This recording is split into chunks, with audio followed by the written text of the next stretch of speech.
Why, hello there. To receive each episode of Sacred Symbols 3 days earlier than the public, totally ad-free. To have your questions, comments, and concerns read on the air. To hear your name in the end credits. And to score other cool perks. Please consider supporting this show on Patreon at patreon.com/ColinsLastStand. Not only will your subscription net you benefits for Sacred Symbols and allow this show to continue into the future, but those benefits also carry over to other CLS shows too, including the video game-centric YouTube show SideQuest, the retro and nostalgia-themed podcast Knockback, and the eclectic interview series Fireside Chats. In other words, you're getting insane bang for your buck. Again, that's patreon.com/ColinsLastStand. Thank you for your kindness, generosity, and support. Without you, Sacred Symbols and CLS couldn't and wouldn't exist. Now, on to the show.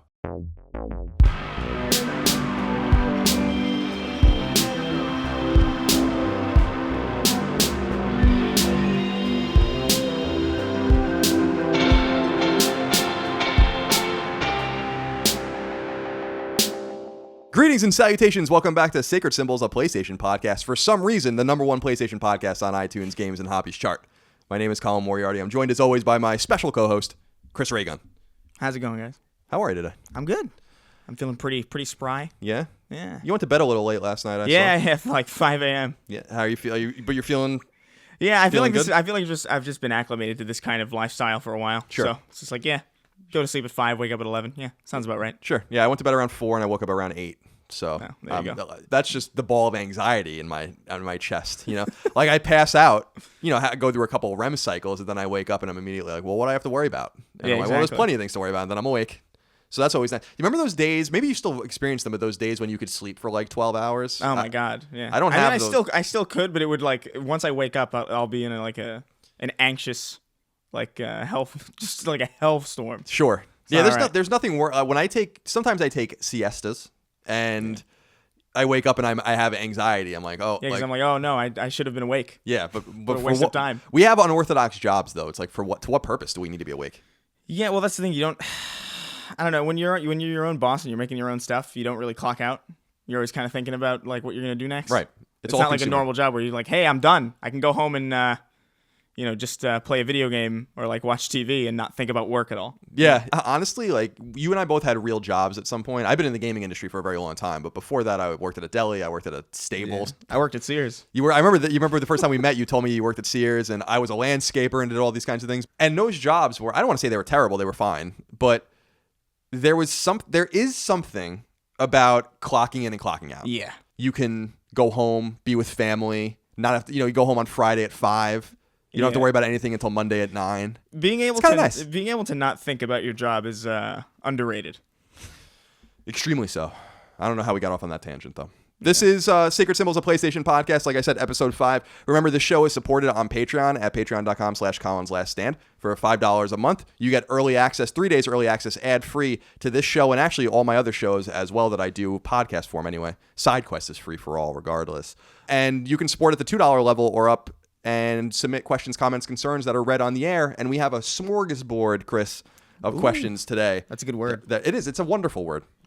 It's not used enough. No. I like myriad. Myriad. Now, do you use it? We used to have this argument in IGN.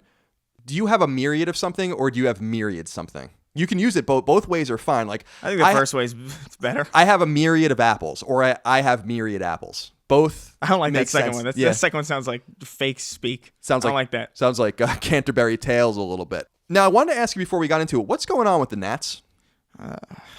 I don't know what the hell happened. Our apartment's like infested with a bunch of gnats, and I there's no breeding ground that I can find. There's no cluster of them where it's like, oh, hey, that's where they're coming in, that's where they're nesting or whatever. It's just they're around, and I've just been killing them with my hat for like 3 days. Yeah, why your hat? I saw this on your Instagram story. It's quick, it's swift, and they don't expect it. I see. And I don't know. This was just on me at the time. Well, that's fair enough. I'm not going to use my hands. That is a frustrating problem. When I lived in San Francisco, and a lot of people in the city had ant problems like crazy. And I don't know why it was like so endemic to San Francisco. A lot of it had to do with rainy season, because it rains for a few months and then it doesn't rain at all for 9 months. And so when it started to rain, you would see the ants just everywhere in your house because they were getting out of the water. And they annoy the shit out of me. Yeah. They're awful. No, insects are inherently the worst thing ever. We can eradicate all of them, and I think we'd all be better off, actually. Yeah. I don't think that would affect anything at all about the, I'll take whatever ecology. sacrifices are necessary. Fair enough. The last thing I wanted to bring up before we get into corrections, before we then get into the news, is a few people had said we're making Tuesday great again. And I wanted to appreciate that. MTGA. It's not as good as MAGA in terms of a saying, and we're obviously not Trump supporters, but I do appreciate that you think we are making Tuesday great again. Chris, 2 corrections before we get into the news. All right. Last week we talked about Amazon and their pre-order, kind of, you get like a discount on pre-orders. And you used to be able to get, and I said that you still were able to get that same discount after the game came out for a week or 2. They no longer do that. So I wanted to be clear that I was wrong about that. They only do it now for pre-orders, but not for, the 2 weeks or 10 days or whatever after a game came out. So I wanted to be clear in case anyone's, looking into that and realizing that that's not true anymore. The other thing is that we brought up a game starring Bud Spencer and Terrence Hill, and we didn't know who they were. And I don't know if you saw anyone write to us about this, but multiple people did. They're apparently like kind of B-level action stars in 1970s and 1980s Italian movies. Oh, of course. I don't know how I missed that. That ubiquitous fact. Now, I didn't dig too deep about this because the level in which I care is minimal. But I went and read a little bit of both of their Wikipedia pages, and what I was curious about was that there was no wiki for their combined efforts. Really? It was like, it would say like, this guy is known for this and is most well known for being the partner of this guy, and then it was the exact opposite on the other thing, but nothing that kind of put the two together. And when I saw that, I'm like, I can't read about this anymore, and I moved on with my life. That's a good leaving point. So I wanted to leave it there. Now, Chris, before the news, let's get into the games we're playing. You can finally talk about Chasm. Yeah. And I'm really, really excited to hear what you think about it. So talk to me a little bit about Chasm. So Chasm is a bit of a dungeon crawly Metroidvania type deal. It's procedurally generated. To me, it doesn't really feel that way. It just feels like a really...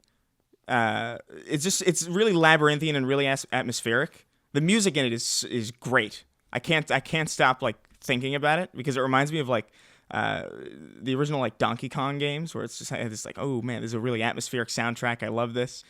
It's hard and it's challenging, but it's not like it's not like Mega Man level, like, oh my god, this is insane, someone help. It's just kind of, you get to this point where you're running it low on health and there's save points that you're way far from, and you're like, oh my god, if I mess this jump up, it's gonna be the enemy, I'm gonna lose all my progress.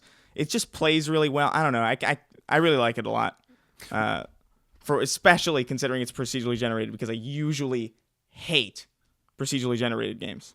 Well, Alex Castellanos wrote into us and said, Chasm, I know that Chris has played based on your discussion last week, and I am assuming that you, Colin, have played some as well by now. I have not played yet because we could not get PlayStation 4 or Vita codes due to some snafu that's going on behind the scenes, so only PC codes were available, and I don't play PC games because I'm not a gigantic dork. So I'm waiting for it on PlayStation 4 and Vita, but Alex asks, question, how does it stack up? And I'm curious about this as well, and you can answer this, obviously, Chris. How does it stack up being procedurally generated and being a little bit different in that way, but how does it stack up against like some of the greats of the genre? I mean, we're talking about the Castlevanias, we're talking about the Metroids. Is there any of that spirit in there? There's definitely that spirit in there. I think it's difficult to say how it stacks up because, again, I learned about this game offhand. I had no expectations going in. I was like, oh, procedurally generated. That was an immediate like, oh no. But it feels good to play. It's just, again, the atmosphere is really good. I've been paying attention to the story at all. I know there's like a loose story. Skipped all of it because it's just fun to fight and switch weapons and like use your different abilities. And it's a fun. I don't know how it stacks up really because it's almost unfair. I feel bad like comparing it to like Castlevania, Symphony of the Night or something. Right. Yeah. I mean that's fair because Castlevania is. I mean, these games are inherently non-linear, but because of the procedural nature of this game, it is hard to stack those things up. How much does it change? I guess the only way for you to know that is to start a new campaign, presumably. Yeah, I haven't gotten too far in it because I've been pulled away from other things, or by other things. But it's, it retains some of the same kind of aesthetic throughout the game, but you get to certain points where you're like in this. It starts off where you're in like a bit of a cave area. It's a bit dim and dark and like blue hued, and then you kind of get into this area that looks a bit like hell. That's where I'm at, but it sounds seems like my life. That's also where I'm at. It seems like there's a pretty solid level of aesthetic diversity in it, especially considering, again, the fact that it is procedurally generated. It took me off guard. Like, it didn't feel like it. It felt like they were very carefully placed labyrinths, and there are some parts where you could see like, oh, this looks like that. But it didn't feel like repetition to me. Right. As far as I understand, and I'll have more to say about it next week because Alex in his letter was asking what I think, and obviously I have no thoughts yet, but I'll follow up a little bit next week. It'll be a little bit old news, I guess, by next week. But, you know, from what I understand, the procedural nature of it is I don't want to say minimal, but quite subtle. And and they talked a little bit about that in the PlayStation blog post with being able to really replicate even the various permutations with seed numbers and stuff like that. So I'm excited to play it. I'm gonna buy it tonight. You know, Cool. It's fun. Time's up. It's a good game. I enjoy it. I also see here that and we have some letters about this that I want to follow up with as well. No Man's Sky, you've been playing the next update at least a little bit. What do you make of that? It's definitely way, way better than what I played at launch. It feels like there's more stuff to do. It feels like a proper game. It doesn't feel as janky or as bland. There's definitely stuff that you can come across that feels a lot more space exploration-y. Like you can come across like crashed ships and stuff. And it's like, oh, what's this? This is neat. But it still runs so poorly. And it's a little sad to me that it runs as poorly as it does. It's funny you say that because Dominic Liked, I think is how you say your name. I'm sorry if I'm mispronouncing it. Says, Chris posted on Twitter that he was getting bad frame rates for No Man's Sky on PS4 Pro. Let him know that if he sets the PS4 to 1080p and not 4K, the frame rates are near 60 frames. PS4 settings is the only way. No in-game option for some reason. Cheers. I feel like this is not an acceptable solution though, especially for a patch that's been in the works for 2 years. That's and what it's I'm supposed saying. to run it's like, on this console. is supposed to be the big re-release. I don't think it's unreasonable to expect that when you have a game that's flopped to this degree, that you've spent several years working on and improving, that when you're ready for your big release back into the fray, that your game runs on the console that it was originally designed to run on. It just seems a little, I don't know. I get that that's probably a fix, and I'm sure it did even out once I like locked the frame rate, because I don't care if things, again, I don't really care if something's like 60 frames or 30 frames. That's irrelevant to me. What matters to me is it consistent, and is this going to be a painful experience just to watch? You know, because a jittery frame rate is not fun for anybody. And I think even people who aren't, you know, tech savvy and super into frame rates, I think would agree with that. Like, you don't want a game that dips to 15 like constantly, and it does. It dips tremendously. So maybe I'll try that fix, and maybe I'll have a lot more fun with it. It is definitely a lot better, and I'm glad that they spent the time to improve it, because I am enjoying myself a lot more than I did before. But man, I just like, just please fix it a little bit more. Yeah, just tweak. Yeah, like why not take another month and kind of massage it a little bit? I hope people did take the chances I recommended on episode 4 to go read the Guardian's piece by my friend Kez McDonald about kind of Hello Games, really talking to the press for the first time in a long time, and how they came together, even though it doesn't seem... They haven't promised anything, so it's a little different, but the results are not, you know, what I was hoping, at least from what I've seen. I have no interest in playing the game. Luis Gonzalez wrote in and said, "Hey, Colin and Chris, I've been loving this show, and congratulations on all of your success." Thank you. Thank you, man. My question is in regard to No Man's Sky and its recent update. What are your thoughts on how the game has seemingly come back from the dead and once again caught the attention of gamers? Do you think it's a good sign for the future of No Man's Sky and Hello Games, or is it too little too late? I never gave it a shot due to all the things I heard around launch, but I've since started playing it and have enjoyed my time with it. What do you think of this, Chris? Do you think it's too late? Because their numbers have always been actually somewhat robust. They were talking about how people were playing it for a while, even when it was like kind of, you know, underwhelming. I don't know. I think they have a shot, honestly, because I saw it trending. I saw a lot of people playing it. A lot of people being like, hey, you know what? Why not give this game a second chance? Which is kind of nice to see, because I kind of I have this assumption with I guess media in general these days that everything is very, very like pessimistic and always kind of like downtrodden and like, I hate everything. But it's kind of nice to see a game as reviled and like hated as this game was being given a second chance by so many people, myself included, who hated the original one. I don't know. I think they have a chance, but again, they just need to massage it a little more. Yeah, it's a nice. It is a nice redemption arc. Yeah. I do respect that. They really could have. I don't know if it would have been very smart long term for the health of the studio and for the health of the members there or whatever, but they really could have taken the money and run. Like, they could have just been like, we're going to make another game now. Like, you know, we'll do some cursory updates. Thing. They really could have easily just been like, this was a flop, let's make something else. Right. But it's I don't know, it speaks volumes that they actually stuck with such a such a problem child. Yeah, people forget too. I mean, and I don't think that this is necessarily a positive thing for them, but they did make Joe Danger, which was a much smaller PSN exclusive at the time racing game that was much more in line with the 6 people that work there. Right. And I do think that this is a cautionary tale of biting off more than you can chew, and I think they just bit off more than they can chew. And I don't know how all of the experts in the publishing know-how that they kind of gotten ingratiated with Sony didn't step in and say, like, you guys really aren't capable of making this game. Not because of your skill level, but because of the lack of manpower. We have 250 people in Santa Monica making The Last of Us, and you guys are sitting here and making this game, and it just doesn't really make any sense. It's supposed to be like this big universe that's right. like ever. Yeah, I think I don't know. It's nice to see a bit of a redemption arc for them. But man, just please let me just play it without my eyes hurting. We'll find out. You'll have to keep us surprised. Matthew Brousseau actually wrote in too and said, "What's up, fellas? With the redemption story of No Man's Sky, what other underwhelming games do you think had the possibility of taking a positive turn thanks to feedback and patches? Cheers from Canada." Canada is a real country, apparently. We get letters from it. And I've been there, apparently, too, but I don't really remember. I went to Niagara Falls once, I think. On the Canadian side? On the Ontario side? Probably not. Yeah, you're probably in New York. Because you're looking at just a mirror. It's just, you're looking back at yourself. Now, what came to mind for me, Chris, with this question was an actually positive thing with Siege. Yeah. And how... I don't know that people had the significant problems with Siege that they had with No Man's Sky, but... No, Siege was a bit of a kind of... what's that? It was a bit of a Watch Dogs scenario where it was like, this doesn't look at all like the game that you promised. It wasn't straight up not the game that they were promised. Like No Man's Sky was like, hey, you can play with your friends. Oops, just kidding. It was just like, it just looked severely downgraded from what they had pitched.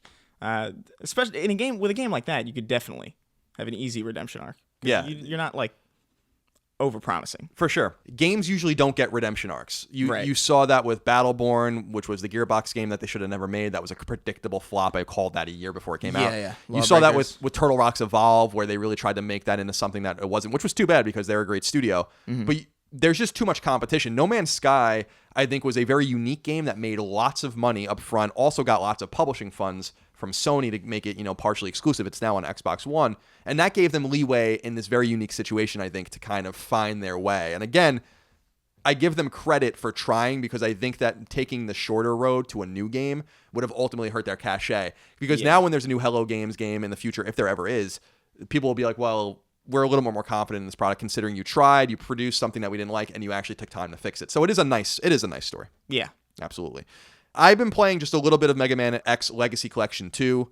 Not much more to say about it than I already said about it, so you guys can listen to my thoughts about that on previous episodes or look at my video on SideQuest's YouTube channel. And I also been playing, interestingly, Mages of Mystralia, which is... What's that? It's a game that came out last year around this time, and it's actually... The reason is actually because I've been talking to my friend Dan Edelman, who's representing Chasm. For people that don't know, Dan Edelman is a buddy of mine who was in charge of Nintendo's independent kind of offerings on Wii and WiiWare. He's kind of the pioneer of all that kind of stuff. And he left Nintendo some years ago to go independent and just picks and chooses the games he wants to represent. So he's only represented 3 games so far. And Axiom Verge is one of them, so slam dunk. And then Mages of Mystralia was another one, but because I left kind of funny at the time I did, it kind of just came and I never played it. Right. And we were trying to get Chasm worked out, but we couldn't. So I was like, can I just get a code for Mages to keep myself busy a little bit? And Mages of Mystralia is an interesting game. I don't think it's by any means great. I think it's a little obtuse and a little weird, but it's a kind of a it's like a third-person game where you play as this female mage in this kind of colorful environment, and the hook of it is that you find spells, but then find augments to spells, and you can augment them in this grid system to make the spells do crazy shit. So you can have, it's kind of a nice idea. You have like a fire spell, but then you can add trajectory to the fire spell so it goes forward. Then you can add like a little bit of an arc so it goes forward and to the right. Then you can make it so it splits into 3. Then you can make it so it moves slower. And you do that by finding all of these things, and you use them to solve puzzles and fight enemies. It's actually a pretty clever game from that perspective, but nothing to write home about. Right. So, guys, you guys can go watch videos. I was actually surprised that it wasn't bigger simply because of its association with Dan and its association in that tangential way with Axiom Verge. But I think we're going to see more of that with Chasm. Chasm seems like it's going to be a much bigger game. So that's fun. That's all I've been playing. The news. There's a lot to get through today, Chris. I don't know that this first story is the most relevant or important for us to read, but I want to have a robust discussion about this, at least as much as we can. Right. And on the first episode, I told you that we're not going to get political, or the show won't get political unless the situations call for it. And this is a situation that calls for a political discussion. So I'm just warning you. I don't think we're going to have an out of control or partisan discussion, but Yeah. I did tell you that we would only get political when necessary, and this is one of those times. So the first story is that long dormant and once popular gaming website The Escapist is making a comeback. Word comes by way of the revived site's new editor-in-chief, Russ Pitts, who used to work at The Escapist and who later co-founded Polygon. Thanks, Russ. In a Medium post, Pitts noted that a planned revival of The Escapist has been in the cards for a while, and that he ultimately teamed up with another entity interested in a revival to make it so. The Escapist revival is noteworthy not only because it's a new gaming website in 2018, which seems financially suicidal, but that it's doing something rare for games press, trying to avoid divisive politics. Pitt wrote in a Medium post, quote, "One thing I can tell you without delay or equivocation, we're leaving politics at the door. Most of us have thoughts about politics, just like most of you, and because we're creators, those thoughts might show up in our work. Avoiding that would be unnatural. That said, I can promise you no one here will share their politics in an attempt to convince you yours are wrong, and your worth will not be calculated based on whether you're on the left or on the right. Politics are everywhere, but they don't have to be everything. We're going to focus on what's fun, and we hope you'll join us in that," end quote. Now, just at first blush, I asked you to kind of look into this. I'm sure you already did before I even asked you to. What do you make of this announcement, not only from like a new game website in 2018, which to me seems absolutely insane, but Yeah. like I would never invest in something like that ever. No. But the other thing is that it looks like it's trying to take an apolitical or more fair stance, although that's already eroded away. The leftist games media has already beaten Russ Pitts into fucking submission, basically. But Yeah. what do you make of this? I think it's worth, because here's the thing: when you run a games website, especially in an environment where everything is so political, I think it does help to have that bit of, we're not going to play by these rules, just if only just for the sheer, we stand out type deal. We're not going to do what other people do. We're going to just keep to what we. But at the same time, it's like, can you really do that? Is that really viable? Because I feel like the majority of a big reason as to why games media is getting so political in the first place is because it drives clicks, I think. Because you see a headline that's like blue and you think, what the hell is this? Either you agree with it and you're like, oh, I want to read that, or you don't agree with it and you're like, what the hell is this stupid shit? Right. I don't know. It's weird to me. I think it's a novel and nice idea. I think it's strange because The Escapist did have a political ideology towards the end of its lifetime when it was still relevant, which was more of a right-wing identity, which, it kind of got wrapped up in the game. I don't necessarily want to call Gamergate right-wing or left-wing. I don't really know, nor care. Yeah. But it was associated with that. Gamergate is often associated with the right and the far right. And so that kind of, I don't know if that maybe made it more relevant for a moment or helped precipitate its downfall. But it is nice. And I made a video actually today. You guys can go watch it on youtube.com/Colin's Last Stand Sidequest, which is my weekly YouTube show about video games, where I talk about this in depth, and you guys can see my kind of take on it in a vacuum. But it seems to me like wanting balance is not a bad thing, and I don't want to diminish or silence the voices that already exist. I simply want those voices to acknowledge that there are other voices and other perspectives, and to not shut people out based on their ideology, because that's what happened. That's what's happening. And as my video says, and I call out specific people, kind of talking this, that, and the other thing, but anyone who tells you that this isn't happening is lying to you. They are lying to you. You just open your eyes and look. I don't care what your politics are. Chris is a liberal. Yeah. And I think he would be the first to admit that this groupthink and this orthodoxy, this kind of monoculture, has taken over games coverage in such a robust way that it is actually quite unlike normal mainstream political coverage that looks like for balance.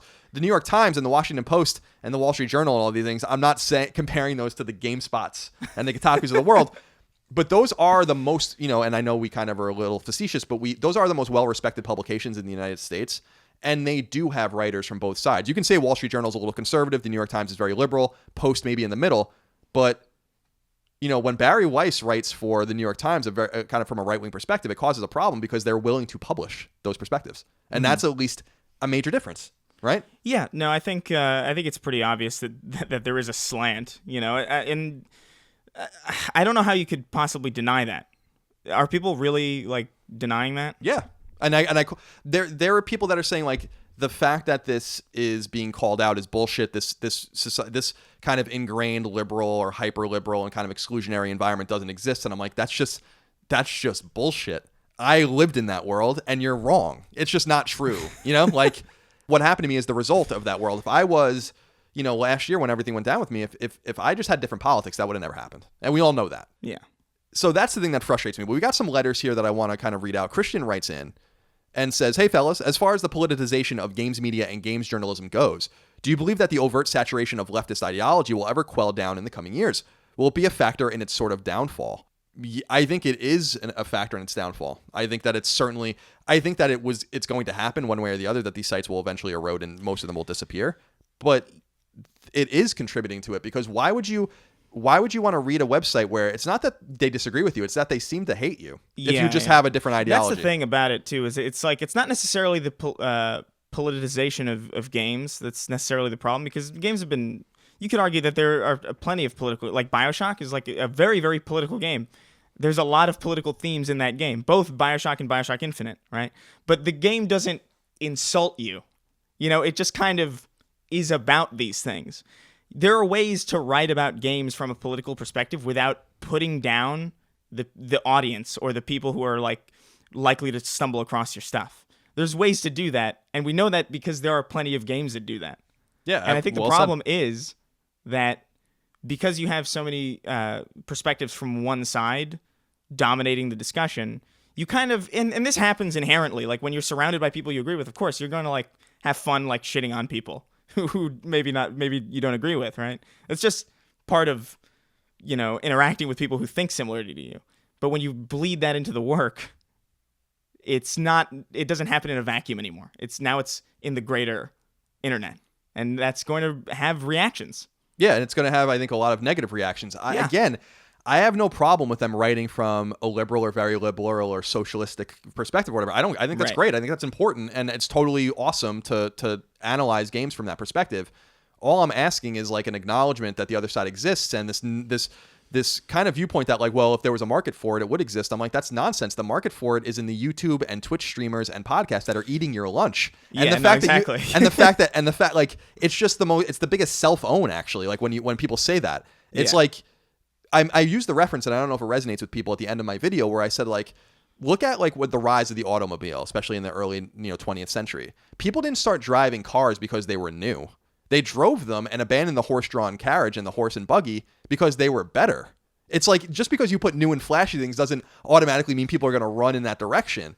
And that's what I think games journalism is making the mistake. Like, oh, we're going to lose to YouTube, or we're losing to YouTube and Twitch anyway. And it's like, no, you're losing to these platforms because your product isn't as good. And that's the thing that you kind of have to have it more. You have to look at yourself a little bit more honestly.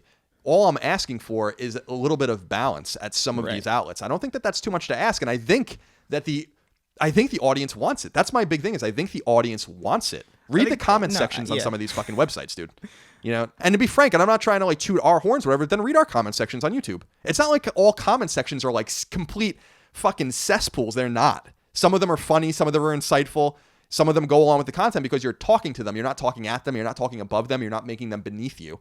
And there's a difference, and that's frustrating to me. Yeah, and they have an interesting challenge that YouTubers don't have, because YouTubers are generally like individuals. Like when you go to a Video Game Donkey video, you know this person, like not necessarily where they stand politically, but you have an idea of who that person is. With a game site where it's like a bunch of people, you kind of lose that. And when I think the attempt to kind of homogenize an opinion through one lens of multiple people looks a lot worse than when it's coming from one person who just has that opinion, because you don't associate those two things in the same way. You don't like, hey man, that one guy's really left leaning. It's like, that's one guy, right? It's not a whole subsect of people. Right, working under an umbrella. And it's not a subsect that kind of just drowns out and pretends and demonizes and alienates entire viewpoints that are totally reasonable. I'm not asking for anyone to give Richard Spencer a platform. No. Well, you know what I mean? I'm simply asking for people to give like normal...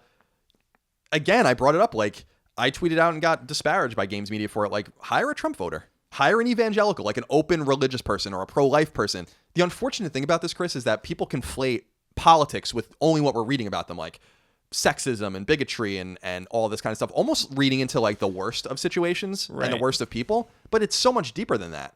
Art is political and video games are art. And so there's economic and social and historical and philosophical perspectives that are all under the umbrella. So I'm not saying like, how do you feel as a Trump voter about, Far Cry 5? That's not what it at all. It's like, How does it feel to live in the rural Montana woods with limited access to public, facilities? And you can say things like that aren't inherently divisive politics. And that's the fucking biggest shame of all, is that this environment has conflated those things and made it so that it's all unacceptable. Yeah. When really there are many deep things from an academic standpoint to analyze in the industry and with games that are not the politics, the small p politics that people think. And that really sucks, because that's poisoned the well. That's the definition of it. No, it's exactly why I'm so sick of reading about politics, and probably why the Escapist is like, I don't want this. It makes sense. I'm so sick of it.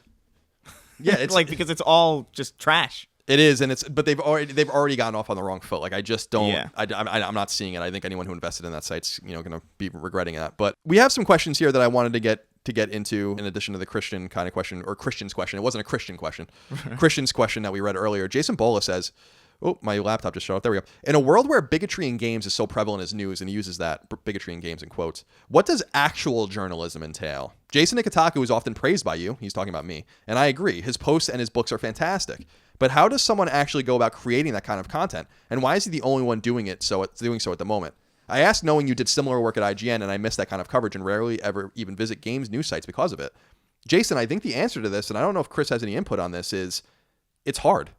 Like, when I did those kinds of stories, it was hard. Writing the history of Naughty Dog, which is a true piece of journalism with 20 primary sources and 45 hours of interviews, was hard.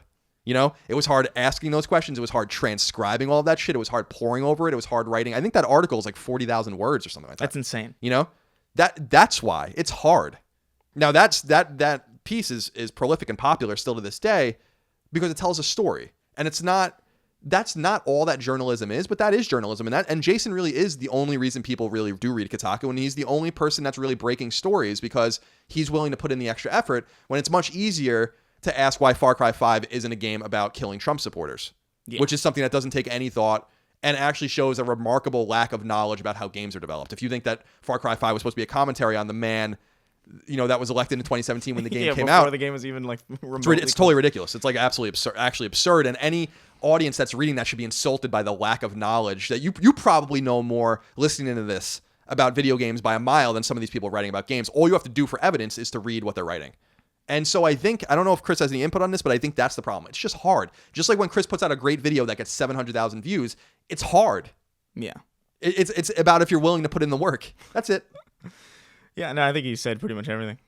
And finally, Drew D'Amato wrote in, said, hi guys. Do you think we might reach an oversaturation of games media coverage? With so many new podcasts and YouTube channels devoted exclusively to covering games, would we ever reach some point where we have more people trying to cover games than make them? Thanks and love the show. It's a great question. What do you think about that? That's it. I never thought about that at all, especially about that last bit. There's more people covering them than are making them. I don't know. I think everything reaches a saturation point. I think games coverage has reached that saturation point ages ago. I agree. Like, yeah, and everything's still fine. So it's weird. Saturation kind of has this implicated doom to it. It's like everything's gonna saturate and then it's gonna like doom itself. And I guess some sites have like fallen and like some channels have like died out, but I don't know. I don't think it's gonna like have any like super huge effect on the people making games necessarily. It's not. I don't think it's gonna draw people away from making games or anything like that. Yeah, and actually, many people that make games also participate in the other side with podcasts. Some prolific podcasts. Yeah. From that are both now and previous past kind of products were from people that make games as well. I think that it's. The beauty of the market online is that it's a pure expression of demand. So sites come, sites go. Like I jumped in. Did you need another PlayStation podcast? I don't know. I just saw a hole for a quality PlayStation podcast, and so I made one. And here we are, and we're doing great. So more isn't necessarily worse. It's about finding that balance and making sure that the cream kind of rises to the top. And if you don't think that Sacred Symbols is an example is the cream, then that's perfectly fine. Yeah. But I think that you have to. There's nothing wrong with endeavoring to do the different things and contribute to a conversation. There's more people talking than ever, but that's not exclusive to video games. So I wouldn't. Yeah, I wouldn't worry too much about it. I think there's also just the like on the internet, especially on YouTube or in podcasts. If you make something, there is an audience for it, basically, because you're reaching literally everybody with an internet access or like internet connection. you're reaching all those people, and it takes effort to reach those people. But anybody making the most obscure shit, if they put like the effort into it, they're gonna find like some form of success. And if that form of success is just enough to pay the rent, hey, that's all you need, really. Yeah, right. So, absolutely. Well said. I don't know. Well said. I think that these are positive times for creation. I think it's negative times for old media. And it's funny how that term's changed definitions too. Old media, when I was starting at IGN, like TV. was TV and magazines, which we murdered. And then now YouTube and Twitch are murdering these websites. I think, and I have a deep bias for IGN. I love IGN, but I think that the big sites like IGN, GameSpot are going to be fine. I just think it because they're huge. They're able to adapt. They have large staffs. They can cover things very well. Well, they also have video too. Right. And they've adapted in that way. Right. It's amazing to me that when you read Kotaku or whatever, how minimal their video presence is. They have some videos, but CPM on video ads is way higher than the written ads. And these sites are just not healthy. I don't care what anyone says; they're not in healthy shape. No. Univision is already trying to unload Kotaku after buying it last year. That's not a good sign. You don't make investments like that to immediately turn them around. So it's not a good sign. But here's the thing that I want to leave off with, Chris, and I'll let you say your final piece if you have anything additional, is people just need to maintain an open mind. More voices and more opinions is better. So it's not to say that like all of the people working at these websites don't deserve jobs. Or we shouldn't listen to them. Of course we should. They have interesting perspectives, and a broken clock is certainly right twice a day. But like, let's just get more voices. Let's get more perspectives. Iron sharpens iron. Damn it. Like, it really does. And if you're just throwing things into the ether and just throwing things out there, that's why so many of these arguments suck. They're weak. No one ever challenges each other. And they're easy to dismantle. And that's a problem. That's a problem not for only the outlets. It's a problem for you guys. You deserve better coverage. So that's what I want for you. I want better coverage. We're just commentators. But the people on the ground doing journalism, we need better out of them. And you deserve better out of them. Demand it. That's it. Yeah. Demand it. Yeah, and if you have an environment where people are not necessarily constantly at odds, but like come from different viewpoints, you have an environment that essentially ensures that what you're going to be getting from that place is at least of some level of quality. Because people on the side are going to be like, "What the hell is this? That's not right." Right. You know? Right. they'll keep each other in check, which is good. You need checks and balances. Absolutely. Basic, right? Yeah. Absolutely. Number 2. Insomniac's PS4 exclusive Spider-Man game has gone gold, meaning that the game is done. Although you can obviously expect patches and DLC. Yeah. The studio tweeted the news out this morning. We're recording this episode and confirms that the team and publisher Sony are on track for a September 7th release date. So only in 5 weeks. 5 weeks from the day that this goes live, I think. Oh, man. So there's not much more to say here, but we can spin off 2 more questions that we got from the audience about Spider-Man that I wanted to wrap in. Sure. Ryan Hooper says, "Hey guys, loving the show so far and really enjoying Chris's point of view on a lot of topics." Oh, thank you. My question is, with Spider-Man being a Sony exclusive, do you think they should dive into their other owned IPs in other mediums like Ghostbusters and James Bond, for example, as other exclusives to bring to PS5? I think Ghostbusters could be a great RPG/open world game where Bond can be more of an Uncharted style. The downside to them doing something like this is less new IPs, which in my opinion is always a good thing. Love to hear your guys' thoughts and keep up the great work. So what Ryan's really asking here, Chris, is should Sony acquired Spider-Man as a PS4 exclusive due to the nature of their movie division kind of owning the rights to it. So is there other ways for them to manipulate this to their benefit, specifically with things like Ghostbusters and James Bond? Do you think that there's an avenue for that? I wouldn't be opposed to it, but I would argue that Spider-Man is in a unique position, not only because he is supremely relevant now, thanks to the MCU and just the fact that he exists in more than just films. Like there's TV shows, there's comic books, there's a plethora of video games, like myriad video games. Long history of video games, some of which are some of my favorites. Spider-Man 2 on the original Xbox and PS2 is amazing, and the PS1 Spider-Man by Neversoft was great. Yep. Ghostbusters and Bond, I don't necessarily think have that same pull. You know, I don't think that they're even remotely close to the same thing, especially with Ghostbusters having recently had a revival that didn't go too well, and James Bond just kind of existing. You know, people are excited about Spider-Man, even if it is just kind of, teenagers and kids. That's excitement. I don't think a lot of people are excited to see a Ghostbusters game or a James Bond game again. Yeah, I agree. Activision delivered a Ghostbusters game not too long ago, maybe fewer than 10 years ago. That wasn't very good. And to your point, EA in the post GoldenEye era, EA published a litany of James Bond games that like Nightfire and stuff that no one Quantum of Solace and stuff that no one really cared about. Yeah. And I wonder if, I think Chris is right on the money. I wonder, though, if we have to also look at it from the perspective of, there's a cost to wrapping up tons of money and a really talented developer and publishing assets to put Spider-Man on your console. And so you're absolutely right. Like, that's a one-off kind of thing. I don't think, and you say this, Ryan, so I don't think you want Sucker Punch and Insomniac and all these guys to work on game IPs, not James Bond games. You don't want. It's the same thing I say about Naughty Dog whenever it's like, go back to Jack and Daxter. No. You don't want repetition, and you don't want licensed stuff. You want new stuff. Yeah, you might think you don't, but you do. Trust me, believe me. And the beauty of the PlayStation ecosystem right now, to their credit, is they're giving us a lot of new stuff, with the exception of, The Last of Us, which still looks radically different actually in many ways than the first one. Mm-hmm. We're getting a bunch of new things, and that's super exciting. Whether you're excited about Dreams, whether you're excited about Spider-Man, whether you're excited about Days Gone, Ghost of Tsushima, Death Stranding, these are all new IP. Dreams, which is cool. I'm not excited about Dreams, but there are people out there. I get tweets. I respect that people are excited about Dreams. Really? Yeah. I mean, I can't believe it. I mean, thank God, people have to be. Someone has obviously, someone has to be, right? Someone has to or they would have canceled it a long time ago. They must be seeing metrics that are at least somewhat promising. Yeah. Yeah. James A. asks, hey, Colin and Chris, with Spider-Man coming out in just over a month, how do you think this will shape the future of its developer, Insomniac? It's no secret that their only major success since Spyro has been the Ratchet series. Resistance was fantastic, but the third one was botched in terms of marketing, which it really was a damn shame because that's their best game probably. And the series is practically dead at this point. Fuse was meddled with by EA and tanked.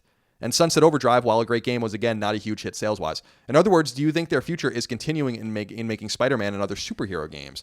Do you think Sony will finally acquire them if it sells well, which it will? There's a chance there will be a new Ratchet game since... we'll stop there. This question is going into too many directions. In terms of what you're talking about, I think this is going to be awesome for Insomniac. Yeah. But Insomniac is a very widely run independent studio, and people forget that AAA independent studios do not exist. There's only really a few of them that are totally unaffiliated and don't continuously work with the same publisher. Now, Insomniac has a heritage with Sony, but they did try to do other things. They did things with Oculus, they did things with Microsoft, and they do things independent. They did things with Game Trust, which is GameStop's publishing division. I think that this is going to... First of all, they're absolutely going to make a sequel. I would be surprised if it wasn't already greenlit. And the second thing is that they have a team in North Carolina. They have a big studio here in California, so they're capable of making 2 or 3 games at a time. I don't think you've seen the last of Ratchet. I don't think you've seen the last of a new IP from them. I do think you've seen the last of Resistance. And clearly they haven't made a Spyro game in 19 years or 18 years. So it's been a long time for that. What do you think, Chris? I think you're right. I think you're entirely... I don't really have much else to add. Yeah, I think this is only good for Insomniac, and I think that this is the shot in the arm they needed, because they were... I don't want to say they were going on hard times. I don't know that for sure at all, but...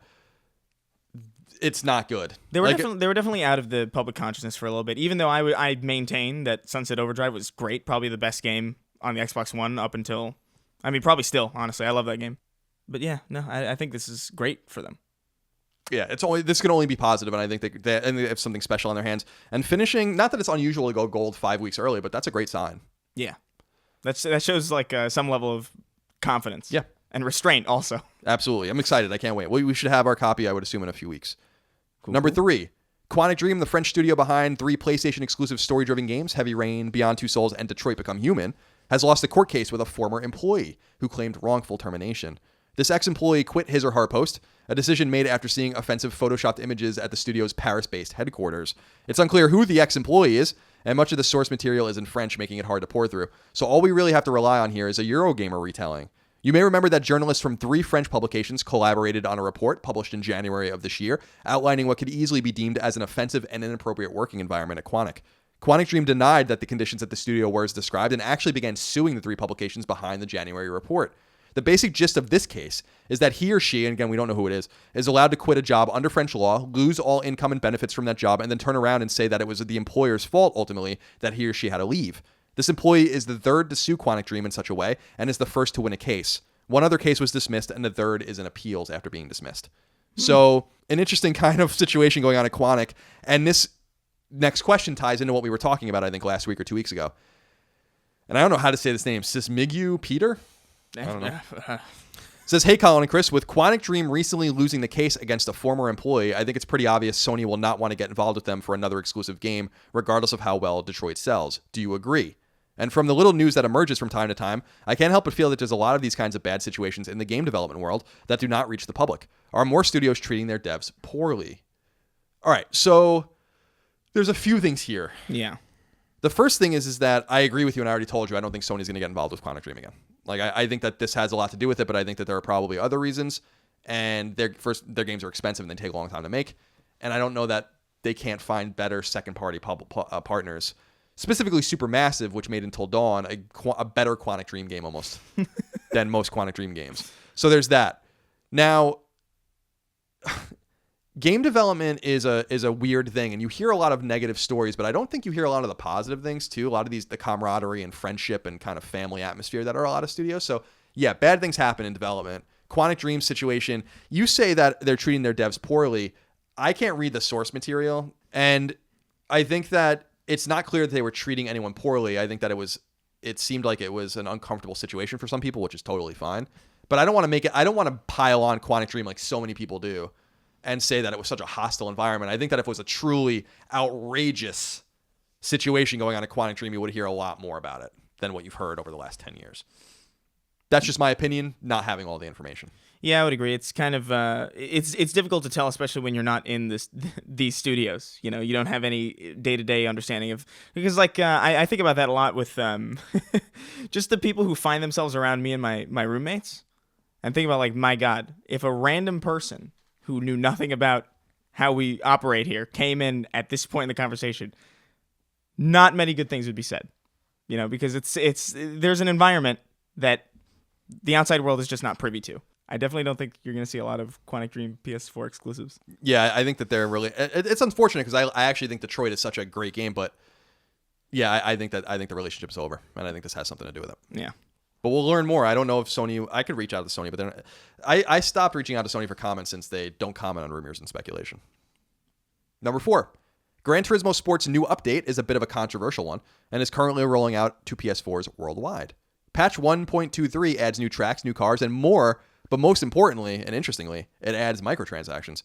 You can now purchase cars with real money. Interestingly, longtime series shepherd at Sony-owned studio Polyphony Digital, Kazunori Yamauchi, noted last year that GT Sport wouldn't get microtransactions, so something has changed between now and then. Likely spurring on the microtransactions are GT Sport's relatively soft sales, which, when compared to some earlier games in the storied franchise, are soft. That's just speculation for the reason, but that is true that the game has not been selling as... GT has been on a downward trajectory sales-wise, actually, for a decade.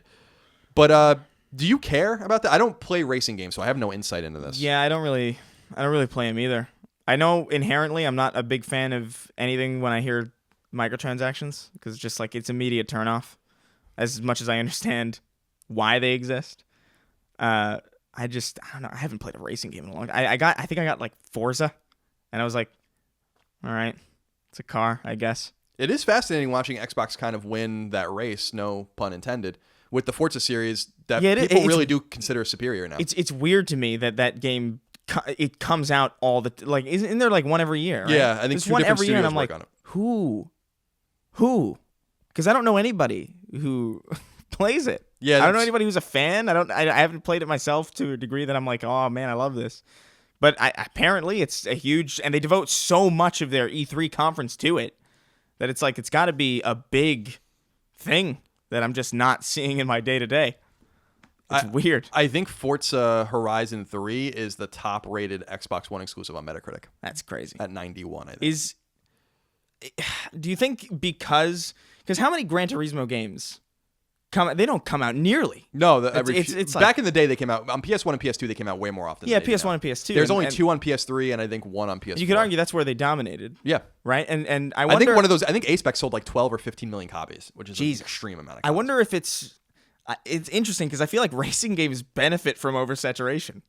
It seems in ways that like a lot of other games don't really. There is something to that Forza magic on Xbox that is worth investigating more. Remember, considering, of course, that they also bought and brought into the family one of the studios that makes those games. So there is, and Turn 10 is, already in the family. So they actually have 2 racing-centric studios now, which is interesting to me. Yeah. But speaking of racing games, number 5, Eurogamer reports that British studio Evo, which was once owned by Sony and known as Evolution Studios, has been hit with layoffs following the release of its first Codemasters published game, Onrush. Paul Ruzinski, Rushtinsky, I think is how I would say his name, the director and head of the studio since deep into the Sony days, was let go, with other senior team members also released. Onrush apparently completely bombed, possibly relegating the studio Codemasters saved from Sony's shit list, support duty on other teams' Codemasters titles. Evolution Studios was founded in 1999, purchased by Sony in 2007, and is the team behind the hit PlayStation exclusive racing series World Rally Championship and MotorStorm. Its only PS4 exclusive Drive Club came out over a year late and in incredibly broken shape, ultimately dooming the studio.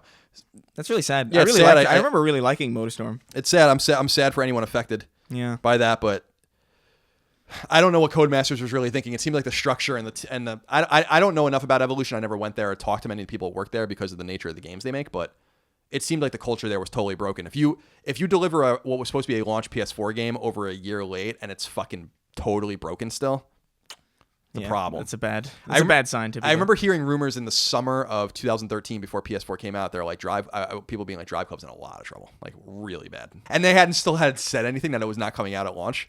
And I remember that so well. I'm like, really? What's the problem?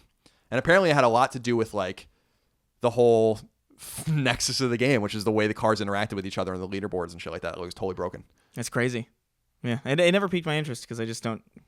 Again, it's just cars to me. I'll just drive. Yeah, I'm not into. I don't drive cars, so I'm not into racing. I just don't care. Yeah, it's just not a genre for me. But I know a lot of people out there like racing games, and a lot of people get frustrated actually when I talk about racing games because I don't know much about them. Yeah. Just a few more things to get through. Number 6, Guacamelee 2 finally has a release date. Oh, I'm so excited. The sequel to Drinkbox Studios' awesome 2013 Mexican-themed Metroidvania is launching on August 21st, but unlike the original, which came to console and Vita, Guacamelee 2 is only slated for release on PlayStation 4 when it comes to Sony hardware. So a game absolutely, positively, I'm sure, going to be worth picking up. Yeah. Guacamelee was so good.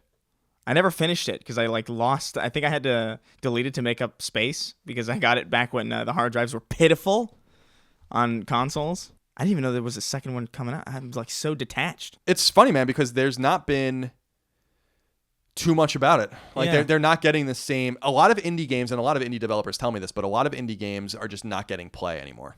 They're just not, even the great ones.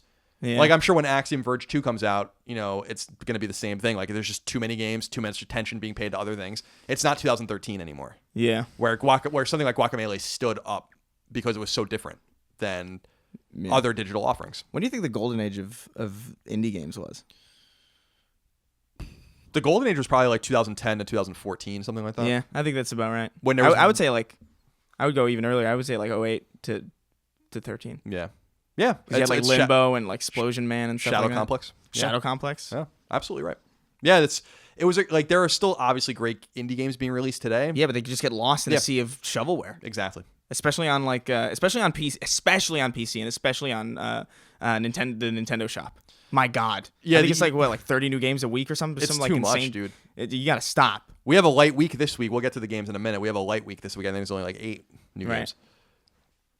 Number 7, Square Enix and Eidos Montreal have revealed that Shadow of the Tomb Raider has officially gone gold, meaning it's done and ready for players to finally go hands-on. Shadow of the Tomb Raider launches September 14th.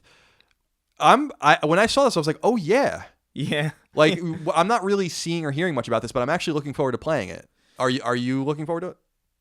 I never played the second one. I finished the first one. It was weird. I was playing the original or the reboot of Tomb Raider, and I was playing, and I was like, the whole time I was like, I don't know if I like this. This feels boring. But then I finished it, and I don't normally finish games that I don't enjoy. So I was like, do I like this? But I never actually followed up. I was interested to see what they were gonna do with this one, but I haven't heard much of it. I totally forgot that it was even coming out this year. Yeah, I was at E3 and I saw the booth. What the hell? I forgot. I just totally forgot it was coming. Am I just in a nexus? No, in a time warp. Dude, gaming is for as much as games proliferate today. I think we're actually more focused than ever because we have to be. Otherwise, you get overwhelmed. When I go through the news for Sacred Symbols, I'm like, oh, I didn't know. There's a bunch of stuff that I'm like, oh, I didn't know this. Yeah. You know, or not necessarily things that even end up on the show, but just to remain connected takes way. That's why podcasts like this I think are useful, because to remain truly connected, let us do the work for you. It's fine. Number 8, Capcom released its recent financial report showing meteoric growth for the publisher, riding high on a number of newer releases. due primarily to the strength of Monster Hunter World, which has now sold a staggering 8.3 million copies worldwide. God. Net sales for Capcom increased nearly 50% year over year. Crazier yet, operating income has increased 550% year over year. Capcom also pointed to strong performances of the Mega Man Legacy collections, specifically on Switch, the Street Fighter 30th Anniversary Collection, and some other titles, helping them to achieve their best Q1 performance in the history of the publisher. Wow. So congratulations That's to awesome. Capcom. Yeah, a lot of people love Monster Hunter World. It's not for me, but yeah, they do. I don't. Yeah. I played Monster Hunter once only at New York Comic Con in like 2012 or 2013 on 3DS. Yeah. And I'm like, I don't understand what this is. This isn't for me. It's too complicated. Number 9, Ni no Kuni 2 Revenant Kingdom is getting free DLC on August 9th. The DLC, called the Adventures Pack, will add new quests, bosses, and costumes for all players to enjoy free of charge. The quests in particular are designed for those who have already beaten the core game. More DLC for Ni no Kuni 2, attached to the game's Season Pass, will begin rolling out later in 2018 and into 2019, and will add new dungeons and other story-driven perks. So that will convince me to probably go back and play at that time. Number 10, the massive success of the Battle Royale genre, with Epic's free-to-play romp Fortnite leading the charge, has convinced mega publisher Electronic Arts that it may want to get involved in a big way. While a Battle Royale mode is at the heart of the publisher's upcoming Battlefield 5, Battlefield is a premium title for hardcore audiences. Fortnite's barriers to entry are far lower, and it's a space EA may explore. EA's COO and CFO, Blake Jorgensen, said the following during a call with investors, quote, "I would say we're interested in possibly experimenting with an essentially free-to-play standalone game that might be in a shooter genre or another genre, but I don't think that's how we're looking at the Battlefield stuff right now. But you'll see more to come on that in the coming months and years," end quote. So it looks like they're going to release a Fortnite clone. Yeah. And I'm sure they're actively developing it. What I'm wondering is who's making it. And I wonder if you would put someone like PopCap or something like that. PopCap? Yeah, because of what they did with Garden Warfare, right. Yeah. I wonder if that's the team that makes sense to make a vivid, bright, cartoony, functioning free-to-play game that's not going to cost you a lot of money to make, that just gets you out there and experiment with it. It seems like that studio actually has the pedigree to do it. I don't want to see Fortnite anymore. Just makes me sad. I'm sick of talking about it, but I felt like that I would be negligent. No, you're definitely correct to talk about it, to bring it up. But my God, every time I hear it, I feel like the damage numbers arise off my head. Like, I'm just taking severe damage. You're poisoned? Yeah, poisoned. Number 11 is a wrap-up. Very cool-looking retro-inspired platformer Super Life of Pixel is coming to PlayStation 4 and PS Vita on August 22nd. Highly recommend people go look at the trailer for that. Very cool. It's like basically different stages that are inspired by different games and different eras of history. So there's like black and white Game Boy looking stages and like... Oh, that's cool. It's cool. It looks very cool. It's neat. Quirky rhythm game Taiko no Tatsujin Drum Session comes to PlayStation 4 on November 2nd. Open world vampire game Vampire with a Y is getting 2 new difficulty settings from its developer Don't Nod, which will add both an easier story mode and a more difficult mode to the game. I'm interested in playing that, but it's apparently not very good. Yeah, I've heard like mixed things. I've heard either people like really love it or really just like, what is this? You know, those are the only 2 things that I've heard about it. I haven't heard anybody be like, it's fine. Which is like usually weird. Usually that's what you hear about games that are decent. It is cool that Don't Nod is making other games though, because they're obviously the studio behind Life is Strange. Mm-hmm. But before that, they made Remember Me. And so they have this more third-person provenance, and they're exploring it again, but I guess it's not working out too well. Is it ironic that I forgot Remember Me? The interesting story behind that game is that it was supposed to be a PlayStation 3 exclusive, that Sony was funding that game. Really? Yeah, and then they pulled the plug, and Capcom's the one that came in and had them finish it and put it on Xbox as well. Wow. True story. Where was I here? Oh, an open beta for NHL 19 is currently underway. By the time this podcast actually reaches free feeds, though, it will no longer be going on. If you're interested, you have till August 2nd.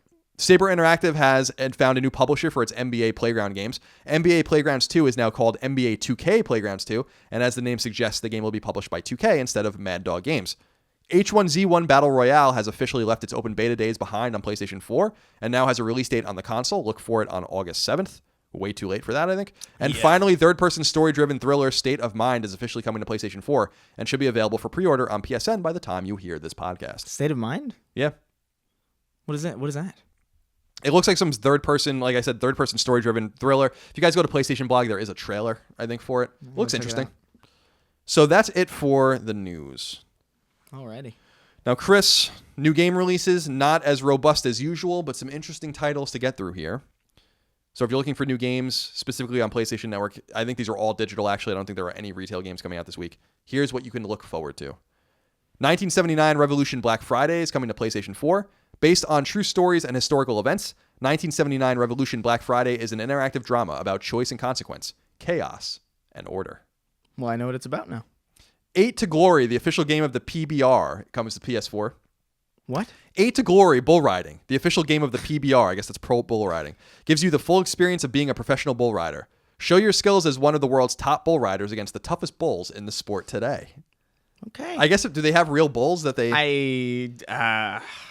Bull riding's weird. I'm not disparaging it. I just don't really understand it.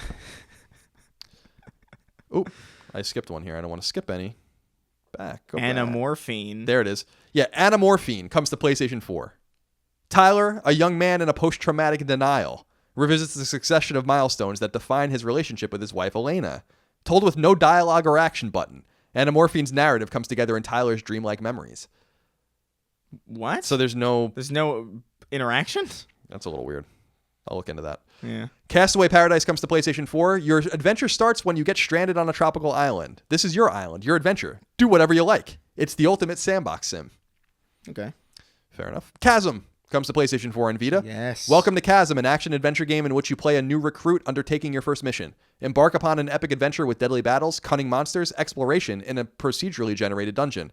That's their typo, not mine. Wait, what?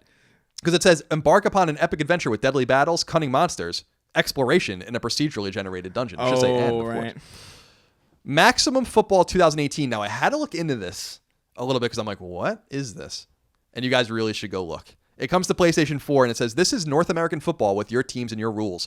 Maximum Football 2018 allows you to play with Canadian or American football rules, customizable teams, and players. So I looked into this. Okay. Because I'm like, there's an NFL monopoly, and I don't think that there's an official CFL game, which is the Canadian Football League, and this isn't official. This is a Canadian product made by a small team, and they do the almost NES and SNES type non-licensed sports things where there's just like cities, and like, so like, you know, Milwaukee. And right. But, and I don't mean this to be mean because they seem like perfectly nice guys and they have an audience for this game because there was one last year too. The game looks horrible. Oh no! Like I'm not like I don't know if it's because it's more of a simulation or there's like I couldn't really figure out if it's more about the general management of a team more than playing it, but I don't think it is. People can write in and let me know. But it straight up looks like a PlayStation 2 game. Oh no! Like I'm not even being. You will go look and you will see that I'm not being, you know, facetious in any way here. I wish them the best. Clearly, there's an audience for this game because it's a little more hardcore, I guess, than Madden. But from an aesthetic standpoint, I just couldn't believe how bad it looked. That's a shame. That's always sad. Yeah, like they're trying. Obviously, they're a small team, but it was surprising to me.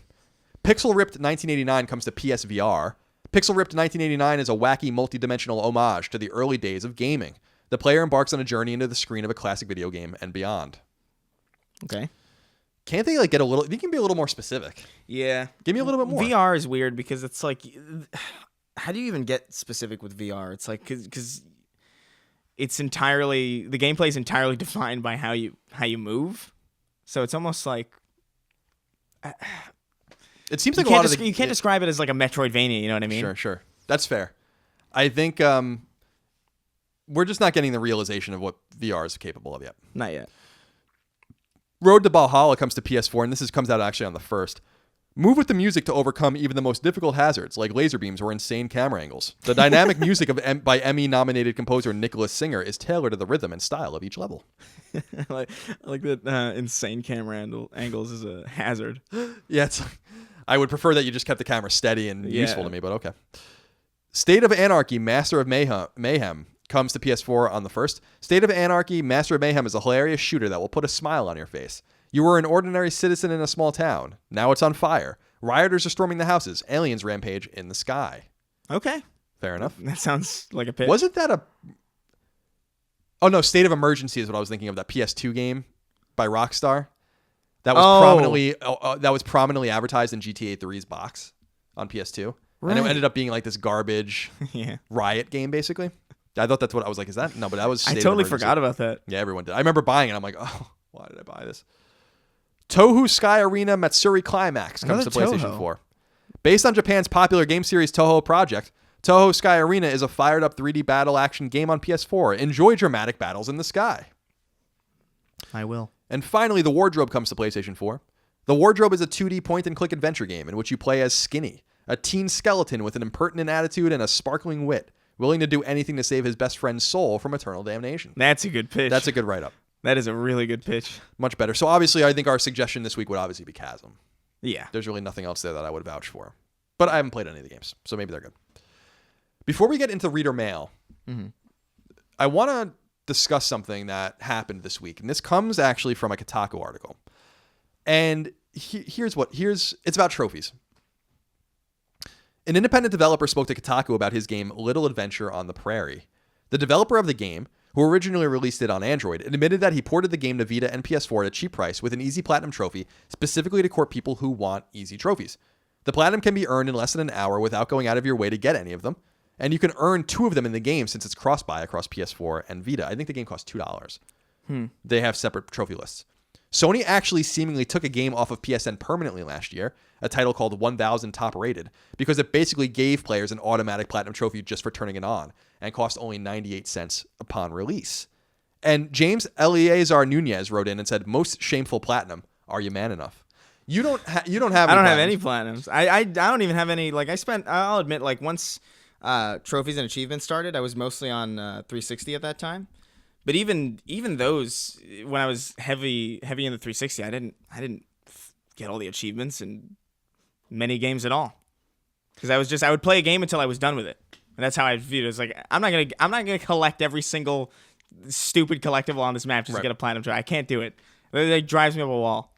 The metagame is hard for me to explain because I don't know why I'm so engaged in it. I've been engaged in it now for officially more than a decade on PS4. Now, if you've been playing Xbox, you've been engaged in it for 13 years. Yeah. And it's an amazing thing. But specifically, first of all, my most shameful trophies, I used to go out of my way to get platinum trophies just because they were easy to get. And I haven't done that in several years. So like I'd play games like, Cloudy with a Chance of Meatballs or something like that to get the platinum trophy.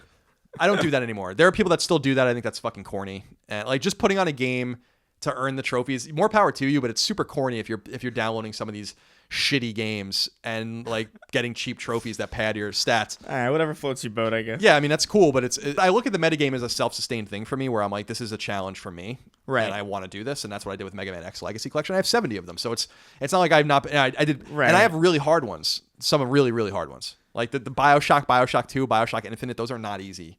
That's insane. The 3 Uncharted games certainly you have to play them all on crushing to get those. Like it's not. Resistance 3's was really hard. It goes on and on and on. And so, I have some easy ones and some ones that you can attain, but certainly some difficult ones. Yeah. But I wonder what you think about this. Being kind of outside of it, Chris, do you think that it's improper for developers to start shoveling in trophies and making their games cheap? This guy is admitting that he only put it on PS4 and Vita ostensibly to fund his next game, and it was recommended to him that he made it a cheap price point, put it on PS4 and Vita, play 2 lists with basically automatic platinums. That seems to me that's a problem. That is a problem, right? That's a problem. Yeah, I don't think there's, especially if there's an admission that it's just like, hey, this is just funding my next, because you're just doing a crowdfunding and you're just enticing people with like fake rewards. That's what it is. So it's like, yeah, that's a problem. I don't know if it's necessarily a problem that a completed game has easy trophies. That's not necessarily a bad thing. I don't care about that at all. But when it's just this thing that's essentially just like an app to get you to no, that's ridiculous.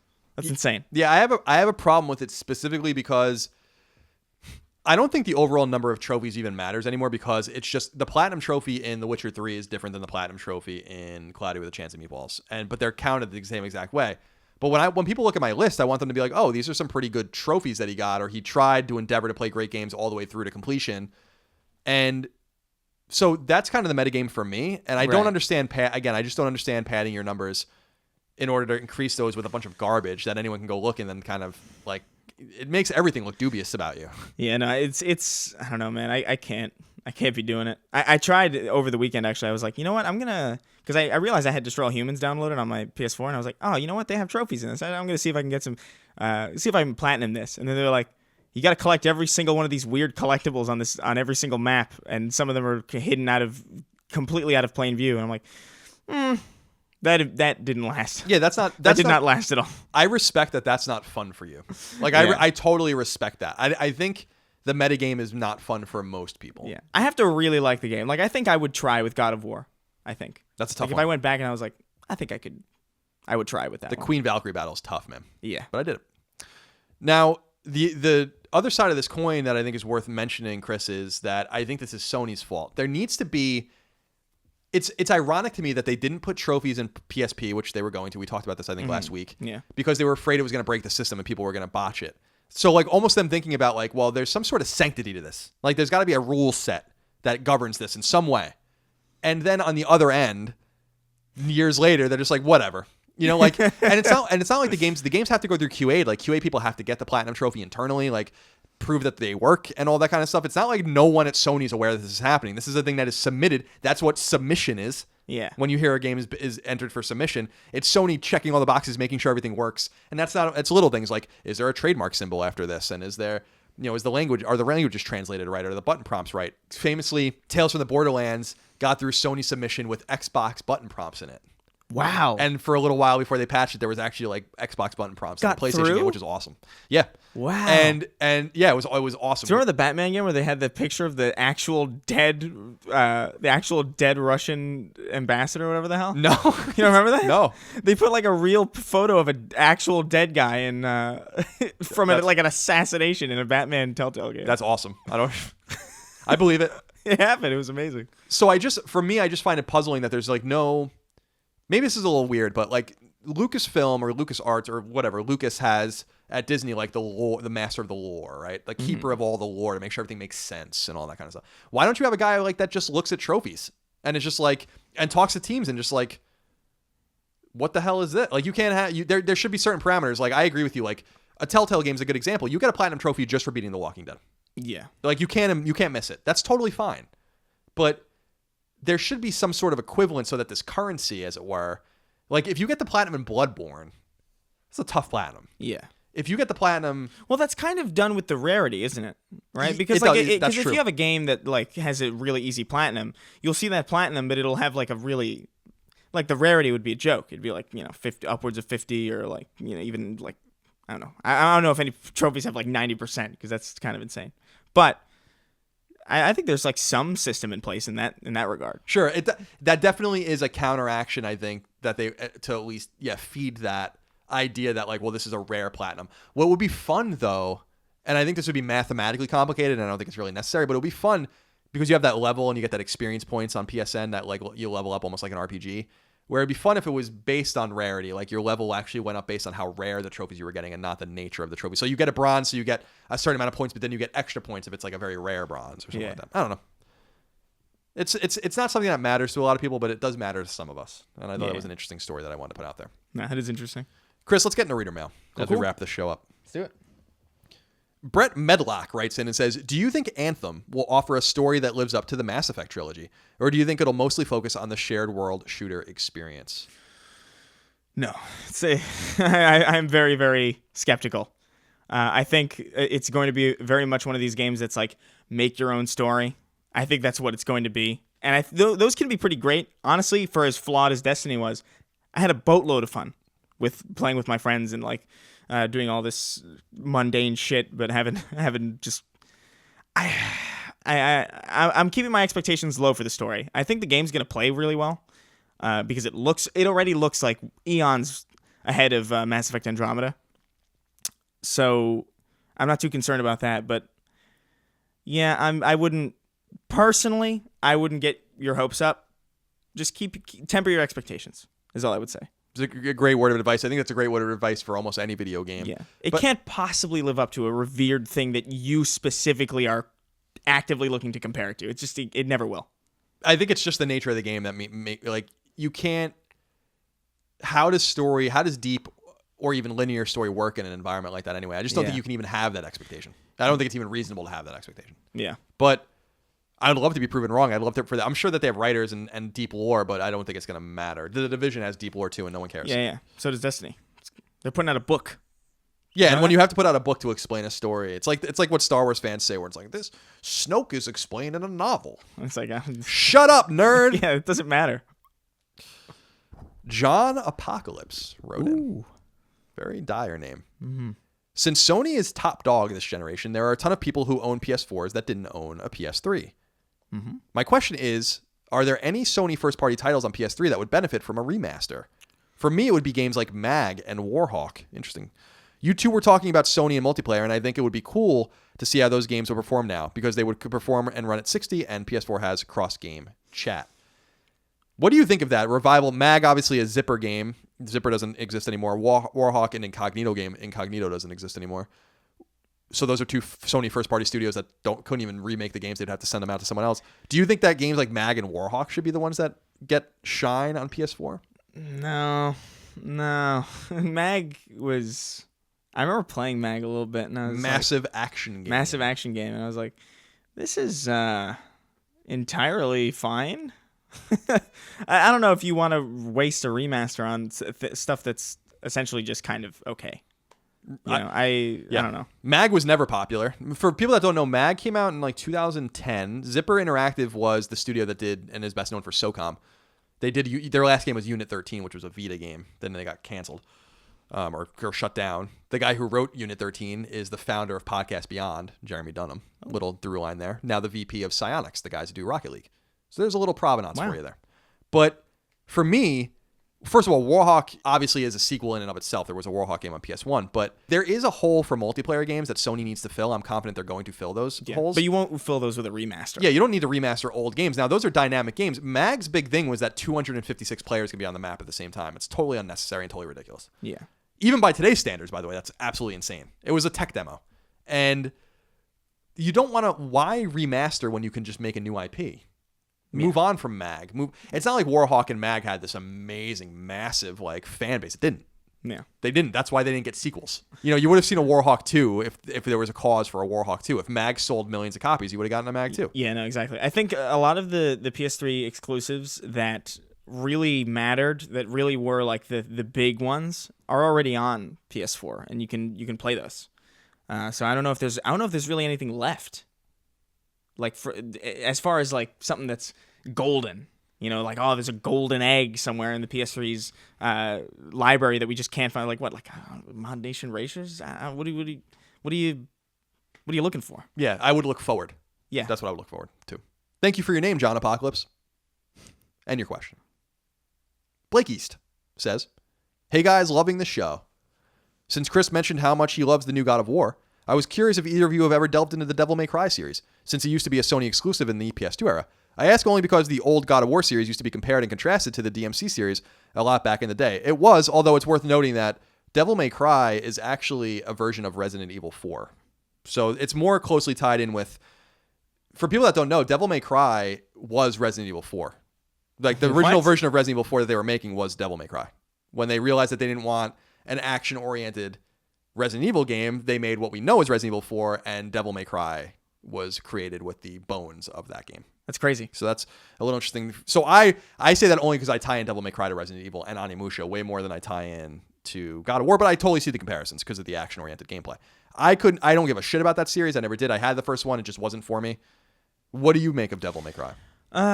Yeah, I never really got into it. Not necessarily because I avoided it or anything, or because I was like, oh, fuck this game. I just, I never came across it. I never found myself in a situation where I was like, hey, you gonna let me borrow this Devil May Cry, I played DMC a little bit, and I actually thought it was pretty good. And I played, I think, a little bit of Devil May Cry 4. Was that the one that was... That was the one that was released... That was on 07? A little later, I think. 08? I want to say before DMC, which was a Ninja Theory game, kind of like a retelling. Yeah. And Ninja Theory obviously owned by Xbox or Microsoft now, so we're never going to see another PlayStation game from them. But yeah, I don't know exactly the timeline. There was like the remake, but also like a pure version of the game. Yeah. And now we're getting another one. I was thinking about going back and playing them because I hear nothing but good things about it from my friends and who are like, you would like this. And I was like, all right, well. Well, you're a gameplay centric kind of guy, and that is what Devil May Cry's hallmark is. I feel like Devil May Cry... Would you compare it to Bayonetta at all? Yeah, well, stylistically, certainly. I'd probably like it then. I don't know that the gameplay might be a little more smooth, and Platinum's just a great studio. I think the gameplay in Bayonetta, now a Nintendo exclusive, might be a little bit smoother. But yeah, certainly stylistically, like the camp and like the weirdness to it. Right. Certainly with Dante and all that. Sure. I like that Capcom is willing to play around with that series, and we are getting a new mainline one, in the coming time. I don't exactly. I think it might be next year. But the thing that always disappoints me is that Devil May Cry overshadowed Onimusha which is a superior series in my mind. And I've always found it strange that we've never gotten another Onimusha game. The last Onimusha game, like core Onimusha game, 2006, PS2 game, Dawn of Dreams. So we've gone 12 years, and people really loved that series. So some people think that a lot of it is wrapped up with Onimusha 3 because Onimusha 3 had like Jean Reno, whatever that guy's name is, and like actors and music, and they can't get the licensing and shit, so they can't re-release them. But release those first 2 Onimusha games. Those are great games, dude. I never played them. Oh, those are great games. I'm surprised they haven't even been released as PS2 classics with trophies. I'd be all over those.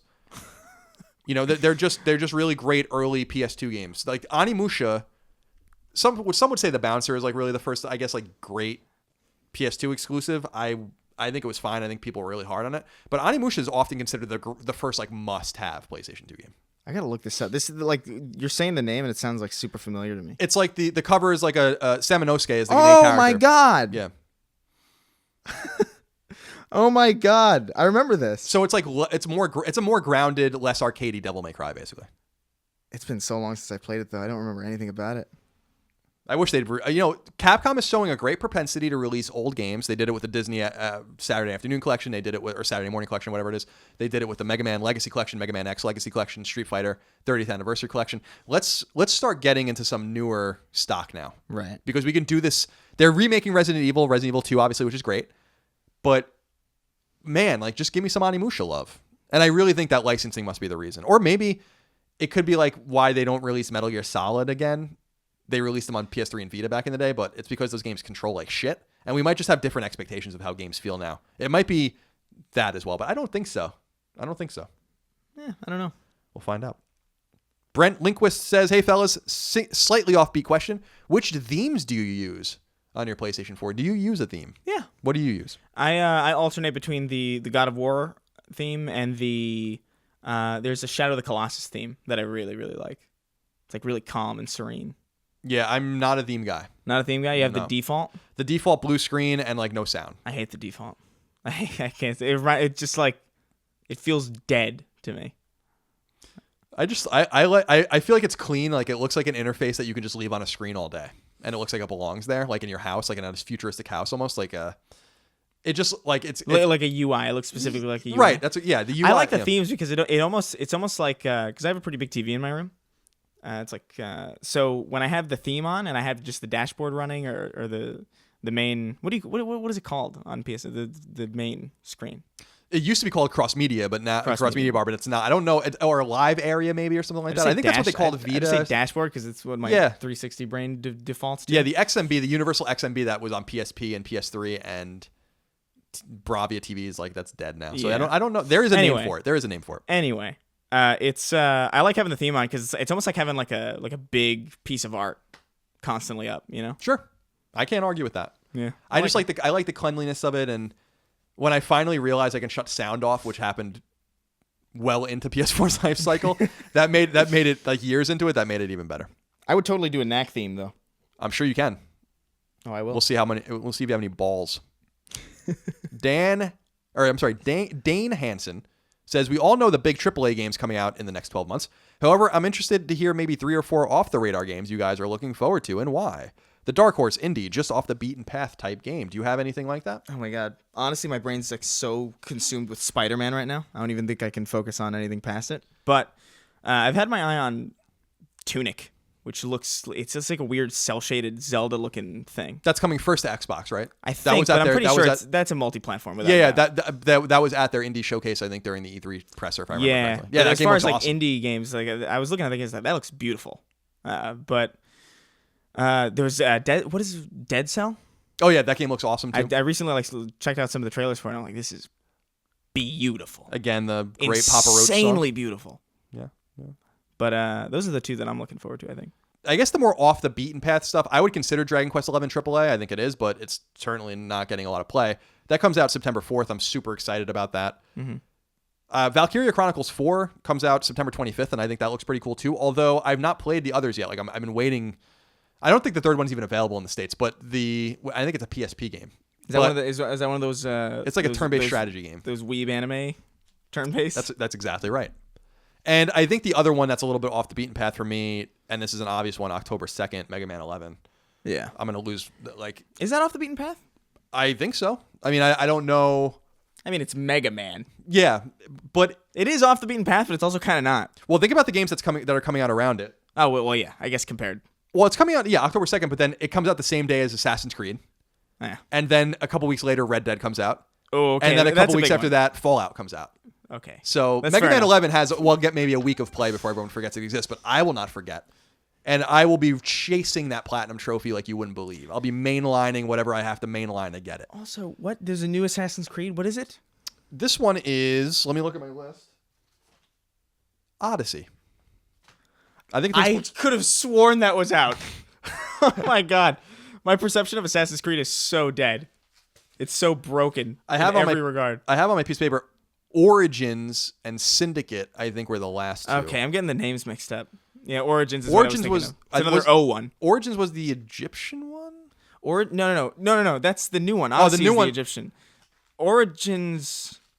No, what is it? No, I think the new one, I think the last one was the Egyptian one, and the one that What's this new one is Odyssey? Roman, and the Syndicate was like Industrial Revolution England. Oh my god. I can't keep track of I them can't anymore. care. I mean, that's the thing. It's like it's not even. I could keep track of it, but I won't. I'm not going to keep track of it. Kurt Big Juicy Shins Okay. wrote in. I love that name. Said he loves the podcast so far. Thank you so much, Big Juicy. Been following you since the later Beyond days, and Chris, I've been binge watching your videos since the podcast started, and I'm almost out of content. Oh, thanks, man. Release some new vids. I'm Anyway, working on it. Anyway, here's my question. Do you think there will ever be a remake of Castlevania Symphony of the Night? My hype for Bloodstain has got me thinking. Lazy Konami could easily do a complete remake of Symphony of the Night for current gen, and it'd sell like hotcakes. Do you ever see this happening? I would love that, personally. But at the same time, it's also like Remember who how you're many dealing remakes with are- here. What? Remember who you're dealing with. It's Konami.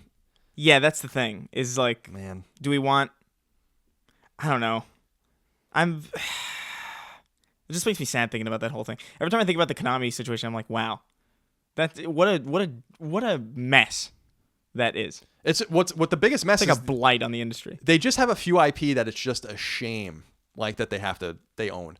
Like Yeah. if someone could extract Castlevania from them, for instance, I would never care about Konami again. They have nothing else they have Contra and they have, Yu-Gi-Oh, I think, and Pez and Metal Gear, obviously, but Metal Gear's dead anyway. yeah, well, Metal Gear Survive certainly.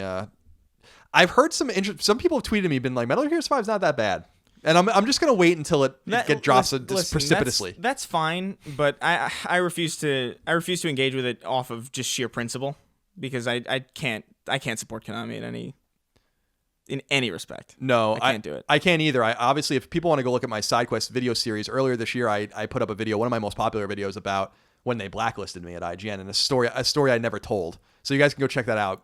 Truly a bunch of assholes, like some of those people, like no doubt about it. But it's not everyone that works there. I know very nice people that work at Konami, and it's just there's two things. Konami's never going to do the thing that's natural for them to do with their IP. It's just not going to do it. They don't make money in video games anymore. They've made that clear. They care about fucking health spas and real estate. The other thing is that Symphony of the Night doesn't need to be remade. What they should be doing, which is what they did on Xbox 360, is re-release the game with trophies. That's what I was thinking. Like, it's Doesn't perfect need the way it is. Yeah, doesn't need a remaster. Just needs like an up-res and just kind of bring it back with more modern functionality. It doesn't need like a whole Final Fantasy VII type deal. No, if I saw Symphony of the Night in 2.5D, I'd kill myself. The beautiful animation and pixel art in that game, like Alucard's movement alone is like a fucking masterclass in how pixel art should look. And it's widely considered one of the great games of all time. That's not a game you remake. You don't touch that game. That's like remaking Super Mario 3. Or something. It's like, just leave it alone. Just leave it alone. Just up-res it at most. But I think that there's an avenue for them to release a collection of the Metroidvania games, Symphony of the Night, Circle of the Moon, all the way through Order of Ecclesia. Throw trophies and achievements on those bad boys, put them out. I think that's a waste that they haven't been doing that. It would be a little difficult because those are more, a lot of those are handheld games, but they could figure it out. And if they cared enough, they would. But they don't care about Castlevania. Yeah. They made that very clear when they gave Mercury Steam and let Mercury Steam ruin Castlevania for years. They made it clear that they don't care. It's always really weird to me the stuff that will get put up on the PSN store, or like stuff that will be up-resed and re-released as opposed to this, or like remastered even, as opposed to the stuff that doesn't. Like I was shocked when Strider was remastered. It was awesome too. I love Strider. Strider was like Strider 1 and Strider 2 are like some of my favorite PS1 games. But like I was like, really? I was surprised. And like when I heard about Medieval, I was like, what? I love Medieval. I didn't know, but I had no idea that it was like even remotely in a candidate for that kind of thing. Yeah, they released I don't know still the provenance of that Medieval video that was released of Sir Dan. Yeah. Looking very. There's not been very much info about it. I don't know that that's a Sony London game, and I don't know that Sony London is on such like casual shit. I don't know like what happened, but they're still around, unlike a lot of other Sony studios. Look at that. Ethan Wolf says, Colin, I've heard you talk a lot about the Vita, but not much about the original PSP. I assume you had one, and I was wondering what you thought of it, and if you had any fond memories of it. And the same goes for Chris if he ever owned one. I know I got a really long life out of mine because of how many of the PlayStation originals I was able to play on it through backwards compatibility. It's my all-time favorite handheld. What are your thoughts of the PSP? We don't talk about it too much. The PSP, I loved the PSP. I loved it so much. That was like, I think that was the first time I played like a handheld, and I was like, oh, this is sick. This is, to quote myself from 2005, this is sick. But like Wipeout Pure was like one of my favorite games ever. I love Wipeout Pure. And then that's the Wipeout game on PSP. And I played that to death. I can't remember what else I had on it. I know I had a bunch of Dragon Ball games on it, I think. Yeah, the Budokai Shin or whatever. Budokai or whatever. Yeah. Those games I played a ton of on the PS. I almost missed out on like Jak and Daxter and Ratchet and Clank specifically because I was spending so much time playing the Budokai games on PS2. I was like, I don't need anything else. So weird. But you did. You did need something else. I did. PSP was a fine device and lived a long life, and I think what's lost on a lot of people is that it sold 82 million units. It's not no slouch. It will probably, I got to look into this, but I think it will end up outselling 3DS, which I don't think a lot of people would expect. That's crazy. But with Nintendo has like 200 plus million selling handhelds, so it's hard to compete with them there. But PSP was a great device that I think actually had a long shelf life because it was so easily hackable. And no, without a doubt, you could mod the hell out of that. Yeah, and Vita is like the exact opposite. So I think that probably hurt, and I think that it helped PSP kind of find its audience. But beyond that, I think that it had a great catalog. I always remember when I was in college, my senior year, my roommate had a PSP, I didn't, and I couldn't afford one, and he lent it to me so I can write a strategy guide for IGN for the game Valkyrie Profile Lenneth. And I remember picking it up for the first time, and the entire time I played the game, I thought that the analog stick was a speaker. Oh my god! You know how it kind of looks like it has the texture? It did look like a really weird. I didn't know that it was a stick. That's what I thought too. I was like, what? And then I accidentally like moved it, and I was like, what is this? I thought that was like a speaker of some sort. That's what I remember that so well. And I remember not being able to knowing how to put the UMD in. Oh yeah. Because this was also like we didn't have too much video then on the online. We did, but it was like 2006, and so I was like, I don't know how to. I felt like such an old man, trying to figure out how to put a. I didn't get my own until the next year. Those UMDs were really weird. They were a very weird. I like them solution. Though. Yeah. Brandon Hardman, I wonder if he's related to Hardman from Mega Man 3, says, how revolutionary do you think the next Elder Scrolls will have to be in order to stay relevant? Since the release of Skyrim, open world games have seen a massive renaissance. And while I still love Skyrim, it definitely feels like it's missing something in comparison to a game like The Witcher 3. I think the same also applies to Fallout 4. I think that Elder Scrolls is going to have a bit of an uphill climb. I think it's going to sell great, but nothing made Skyrim look worse than The Witcher. Yeah. So what do you make of that? I think honestly, what they need to do is just focus on getting the game polished. Like, fix the jank, And I know that it's Bethesda and it's expected, but like maybe it shouldn't be expected, If you're going to come out with a game like this again, I don't even think they necessarily need to revolutionize it too much. I think what they had with Skyrim was good, but what they need is just like, this needs to be more playable. This needs to have a little bit more variation in it, and it would sell like crazy. I don't think you necessarily have to go like having like a voice protagonist and having this like in like this weird the thing that The Witcher did, which was on a whole nother level. But there's a reason why The Witcher exists. The Witcher exists because it's The Witcher. Elder Scrolls exists because it's Elder Scrolls. You don't want to like copy too much, or you don't want to lose yourself in what this other game is. So I think it has definitely a lot to prove, especially because it's been so long. Like, when's that game coming out? Probably not until after 2020. It's conceivable that Elder Scrolls 6 will come out 10 years after Skyrim. I think that's probable. Which, yeah, I think so too. Which is because Starfield is first. Starfield is first, right? Yeah. And that's a massive amount of time between games. Granted, I know they're making other stuff, but you have to offer something that is at least visibly different. You know, it needs to be something that you can't have that authentic Bethesda jank in there. No, you can't. can't. It's going to be unacceptable by the time that game comes out. And I think you saw the kind of rubber band effect that kind of thing had with Fallout 4. Yeah. People were just much less forgiving of Fallout 4 than they were of Fallout 3. And I thought Fallout 4 was a huge improvement gameplay-wise from the original, from Fallout 3. But even so, it was still, you gotta massage it a little bit.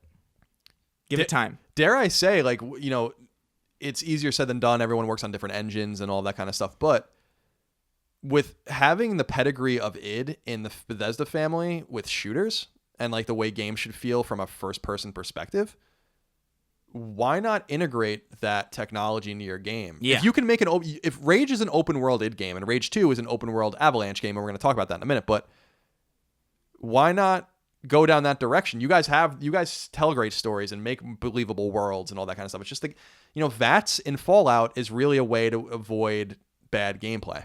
Mm-hmm. That VATS freezing the game to shoot properly is not something you see in many games. No. And it was cool. It was neat. It was cool, but it was a way to be like, look, this technology lets you do this, but it's really like, this game's unplayable if you don't use VATS. Yeah. And that's weird. Fallout 3 was a nightmare without AP. Without being able to use VATS. My God. That's why I think like Fallout 4. Fallout 4, by the way, a lot better on survival mode. Oh, where you have to eat and sleep and all that? It's a lot more engaging, I found. And you have to be so powerful in that game to even start the story because you're just going to die. And I thought it was like, oh, this is neat. I like that. It makes it a little more realistic. And I always play Fallout for realism. It's a very realistic franchise. 3 more questions. All right. Austin Powell says, hi, peeps. Hope you are having a great week. Mm-hmm. Wanted to know why games have become so long. I love games that are like 15 hours long and don't understand the need for 100-hour experiences. Seems like a bunch of games I played lately could have been cut in half or maybe more and still would have been great. It actually may have enhanced the experience. What do you guys think of game length these days?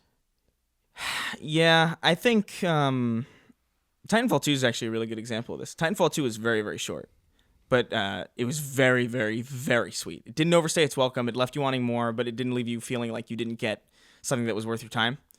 I'm kind of that mind too, where I'm like, I prefer like a concise, well done game as opposed to just something that meanders around for hundreds and hundreds of hours. And I get like that Elder Scrolls is kind of like that and Fallout is kind of like that, but I don't know why they've gotten so long. I think there's a place for everything, like a place and time for every kind of game. No, absolutely. And I think there are times, and there are games I've played for 100 or more hours and have been totally like, this is riveting. There are games I played for that long where I didn't even beat them. Like I probably played Bloodborne for almost 100 hours and I didn't even beat it. Like, and that game felt imminent and necessary, and I wanted to just spend time with it and just explore and be there. And on the other side of the coin are games that overstay their welcome and make you relieved that they're over. Yeah. And I don't like that either. I think the smartest thing is to make your game a little shorter than you probably want it to be to keep people wanting more. Great game lengths, like the BioShock games have great length. Yeah. Like, 20 hours maybe if you want to be very thorough. Like, that's great. And there's all, but Dragon Quest 11 I'm excited for because I know I'm going to play that for 100 hours. And that's what I want out of those kinds of games. So I think it's just a matter of what you want. And the beauty of the situation, Austin, is that there are games for you. If you want a 30-minute game, like 3/4 Home, which is a really great storytelling game. If you want an hour-long game like Gone Home, if you want... Inside? Yeah, Inside is another great example. There's something for you, and then there's something for people that want 4 or 5-hour games and 10-hour games. That's the beauty of this environment. We were talking about the oversaturation and how that's a problem for discovery, and it is. But at the same time, there's certainly anything you could possibly want out there, and game length is involved in that. But I do agree that games have been being judged by how much they give you to do and not how well they give you the things to do, if that makes sense. Yeah, exactly. It's like, oh, hey, this game has like 3 million hours, but it's all awful. It's like, okay, well, yeah, that doesn't really do much, does it? I think that we have a great ecosystem of games that allow us to kind of explore these different lengths. What's interesting is that there's like another like almost weird, bizarro problem where you have games like the original Destiny, which are very, very short and underwhelming, but also somehow overstay their welcome because they require you to grind. Right. That's something that happened. Like, I think I know you have a different opinion on The Division, but that's how I felt about The Division. I was like, what is going on? I think what caught me with the Division was because it's true, like there's a lot of grinding and random loot drops and stuff, things that don't appeal to me as a gamer. I think the Division honestly was just, it felt lonely and it was atmospheric to me. Right. That I think would have been lost if I played with someone else, and I don't think I would have enjoyed it. I think the Division's strength was honestly just in the look of it. Like being in Manhattan and feeling like this is a really good recreation of New York. In permanent Christmas, which I think was the best part of it. Because it happens on Black Friday, right? The bomb or whatever goes off, or the disease is released. I don't know what the story is. So there's like a bomb or like a disease that's unleashed in New York City on a dollar bill, I think. Like that's given to someone on Black Friday. Yeah, okay. I remember. And so what I loved about it, and I think it's a brilliant thing, my favorite part of the Division is that it's just permanently Christmas decorations everywhere. Because like the society fell apart that day. And so there's just Christmas lights and like old Christmas trees and shit. I think that's so cool. And that's why I'm excited about them moving to Washington, D.C. for the second game to see like what's going on there. Yeah, that's cool. Zach H. says, you've talked a little bit about Rage 2 in passing, but what are your thoughts on the upcoming game? I personally think it looks great and very promising, other than the strange live-action teaser trailer. It looks more like a spiritual successor to Mad Max, Game of the Century. That's a joke from my old show. With FPS elements than it does a direct sequel to Rage. id Software FPS mechanics meeting Avalanche open world chaos. Count me in. It sounds promising. I'm looking forward to it because I just think the gameplay looks exactly like what I want. Just hectic, fast FPS combat that doesn't... I was really happy to not see a sprint animation in it. That makes me happy. Yeah. I want my gun. If I'm playing a first-person shooter, I want my gun to always be raised. I don't want to have to lower it to make it look like I'm going faster, even though I'm not really changing anything. I just got off on a tangent. It's all good. I'm excited about it. I'm excited for Rage 2. I think it looks great, and I'm pumped for Doom Eternal too. Like every one of their anything with id on it, I'm like, I'm good. I'm in. I'm still dubious that id is working on this game. Right. I don't know that they are. Like, really? I think they're producing it. Right. That's a fair, fair assumption. But all I'm saying is, like, from the gameplay that I've seen, it looks smooth. No, it looks great. I'm not criticizing what you were saying. I'm simply saying, from my perspective, that there's a little bit of nebulousness about id's involvement in this game because... You think they just like lent him an engine? I can't name you a game that was literally made by two studios. I have no idea. There are games that are headed like Call of Duty that is headed by studios that have support studios working behind them on maps and textures and art and all that stuff. That's very common. But I never saw a game come out with two developers' names on it. And I'm sure that there's an example, but I can't think of one. Like a legitimate co-creation. That also seems like a hellish, like it just seems like a nightmare. Honestly, I don't think it's possible. Can you imagine? Communicating between two studios, just coding languages and like just basically like anything that no. I would agree with you. It seems like really unlikely that they both have equal hands on it. I think that's probably it. I think that they probably handed them id Tech something and we're like, here's what we want and here's the old game and here's kind of the structure and you guys make the kind of game we're looking for. So because obviously Just Cause and Mad Max are the kind of game that we're getting with Rage, just from a different perspective. So I just say that because I'm curious like how deep it goes. Having producers working on games and sharing technology is not developing. And I think this is an Avalanche game through and through. Yeah. But I think that they're loath to say that. And I don't know why, because Avalanche is a great studio. Yeah. Final question comes from Travis DePoo, who says, hello, Colin and Chris. Not really a games-related topic, but I was wondering if you guys were planning any Sacred Symbols merch in the future. Love my CLS shirt. Would love to rep the new show. Huh. It is on the list. I'm working on it. I am trying to wrap up my relationship with the previous vendor that I worked with, who was great, but he's just kind of getting out of the business. So I need to figure out, get information from him about who to talk to and if I want to stuff envelopes myself, which I don't think I do, or find a storefront. So there, as a one-man operation, this is something we have to look through, but you are not the first person to ask, and we are going to work on that, or I'm going to work on that, and we'll get those to you as soon as possible. Maybe we'll have some news in like August or September. That's a good idea. So that's it. That's for this episode, Chris. Look at that. Episode, what is it now? 5. Episode 5, yep. Wow. We get it 5. It's a weird July. Is it 5? It's 5. We did 5 episodes this month. Oh, wow. Look at that. So, well done. It's our first it's our first month in the bag. When did we recorded the first one, I think on the 2nd? Yeah. So it's been about a full month. What do you think so far? I'm happy. I'm looking forward to getting into like the crazy season. I know it'll be interesting to see how long these episodes go when we have much more to talk about. But we obviously appreciate you guys out there. Thank you so much for showing us some, love and support. Remember, If you're listening on free feeds, or even if you're not, it would help us if you go leave us nice reviews on podcast services. It helps us find a new audience. We're still really lingering at the top of the iTunes charts, like I said earlier, which is amazing. And that's because you guys not only downloading it, but algorithmically helping us stay at the top by reviewing us and being positive and kind. That's so amazing. Wow. It's very cool. And obviously share the show. We're still, I'm getting tweets every day being like, I had no idea you were doing this. I expect that I'm going to be getting those tweets for years to come. But for fans of Podcast Beyond, my version of Podcast Beyond, or PS I Love You, let them know that the show is going on, because I do think that there's a void for our show. And that's why I wanted to do it to begin with. Yeah, and absolutely. I was surprised that void existed, but it did. And so, and obviously there are other PlayStation podcasts you can listen to. I'm not saying that we're the only one, but we definitely appreciate your support, your love. Patreon.com/ColinsLastStand if you want to support us there. I'm paying Chris very handsomely for his time here. And without that money on Patreon, Chris is going to go without food and shelter. And I'll be stuck with the gnats. And yeah, we don't want the gnats. We can pay him to get. Did you look online on how to get rid of them? I bought a boatload of flypaper. A boatload of flypaper. I'm just going to hope to God that works. Because I'm running up the walls, literally, trying to kill these things. It's a goddamn. Where are they coming from? Your sink or something? I don't know. There's no source. That's the problem. It's like if I knew where they were coming from, I could at least drown them. I've been vacuuming them up and spraying bleach in the vacuum just to make sure they don't get out. That's unbelievable. That sucks, dude. I'm sorry to hear that. Ah, well, it's a fun little exercise. Fun's one way of putting it.